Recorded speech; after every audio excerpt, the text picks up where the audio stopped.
बाहेर छान पाऊस पडत आहे आणि घरामध्ये ब्रेडचं पॉकेट आहे. मग अशा वेळेस पोटॅटो बॉल तर आपले झालेच पाहिजे.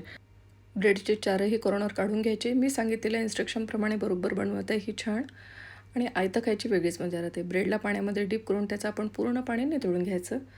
बघा छान निथळून घेतलेलं आहे तिने पाणी. आणि मी बटाट्याची भाजी आधीच करून ठेवली होती, जी आपण भाजी समोशासाठी वापरतो तशीच भाजी करायची. आणि आता आपण याचे छान बॉल तयार करून घ्यायचे. मस्तपैकी दाबून करायचा, म्हणजे तेलामध्ये हा बॉल फुटला नाही पाहिजे. बघा किती छान दाबू तिने गोळा तयार केला, लाडू तयार केलेला आहे. छान आपले सर्व लाडू तयार झालेले आहे. आणि आता याला गरम तेलामध्ये आपण सोडायचं आणि मंद आचेवरती होऊ द्यायचे. बघा किती छान झालेले आहे. वाव, हे खूप अप्रतिम लागतात मैत्रिणींनो, तुम्ही नक्की करून पहा. गरम गरम आयतं आपल्याला कोणी दिलं तर किती छान वाटते बघा ना. चेहऱ्यावरती जसं काही आयतं भेटल्याचा आनंद. वाव, बघू मी सांगितल्याप्रमाणे झाले आहे का? तर झाले तोंड भाजलं. तर मैत्रिणींनो, तुम्ही नक्की करून बघा, तुम्हाला खूप आवडेल. थँक्यू, धन्यवाद.